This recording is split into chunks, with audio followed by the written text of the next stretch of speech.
Bonjour, une nouvelle de Guy de Maupassant, une ruse.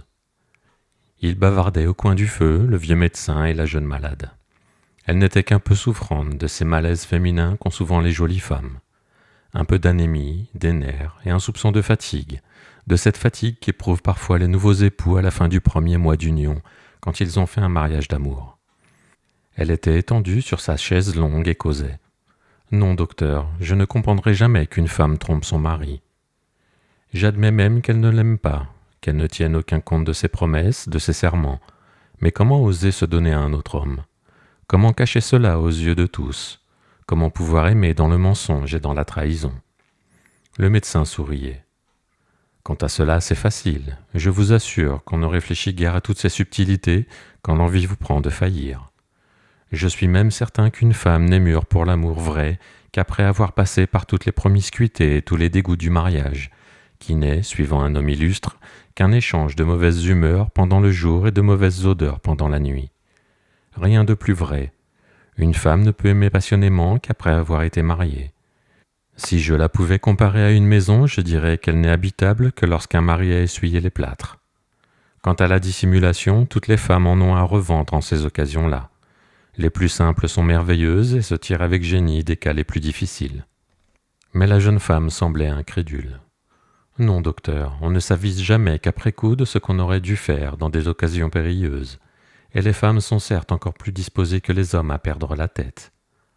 Le médecin leva les bras. Après coup, dites-vous? Nous autres, nous n'avons d'inspiration qu'après coup, mais vous...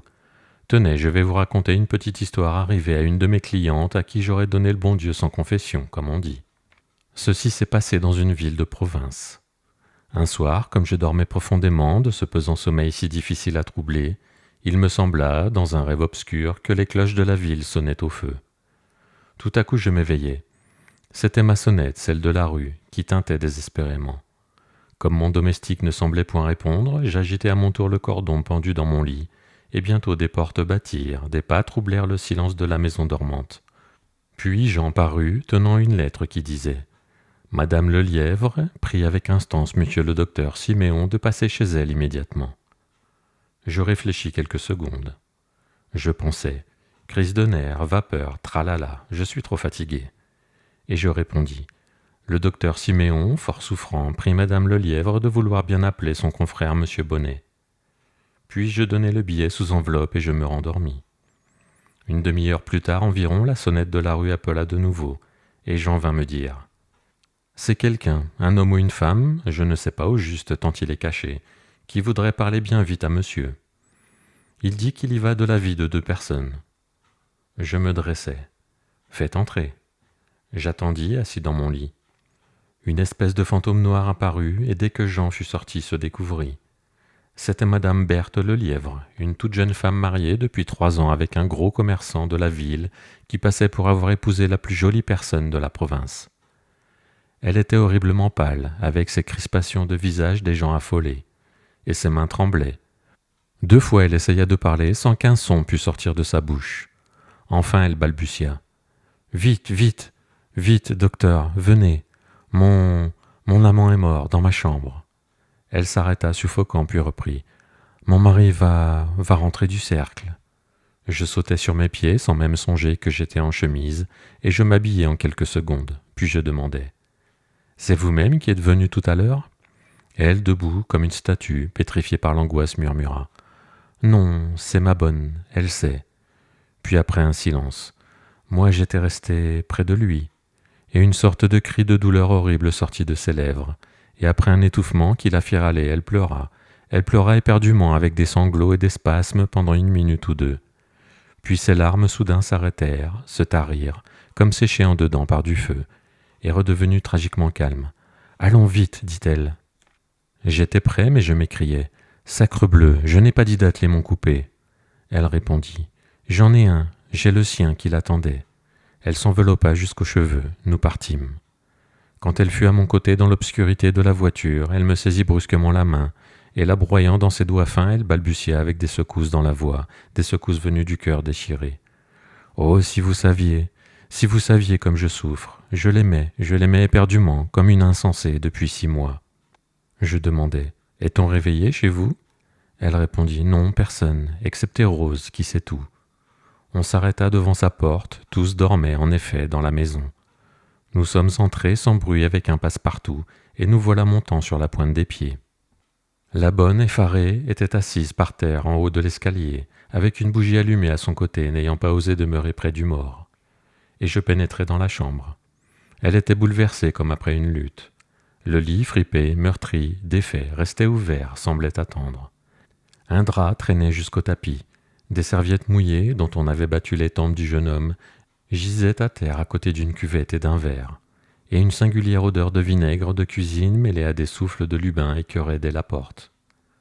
Tout de son long, sur le dos, au milieu de la chambre, le cadavre était étendu. Je m'approchai. Je le considérais. Je le tâtai.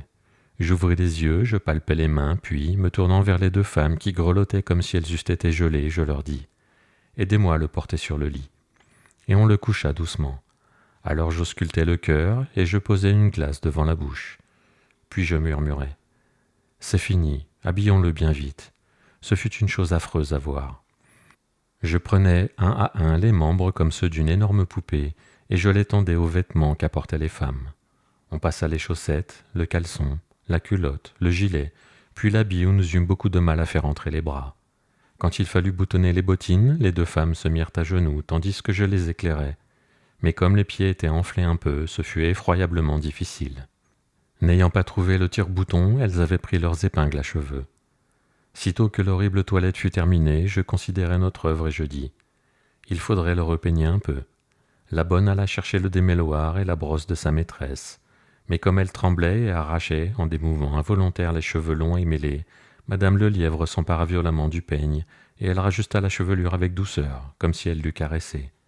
Elle refit l'arrêt, brossa la barbe, puis roula lentement les moustaches sur son doigt, ainsi qu'elle avait coutume de le faire, sans doute, en des familiarités d'amour.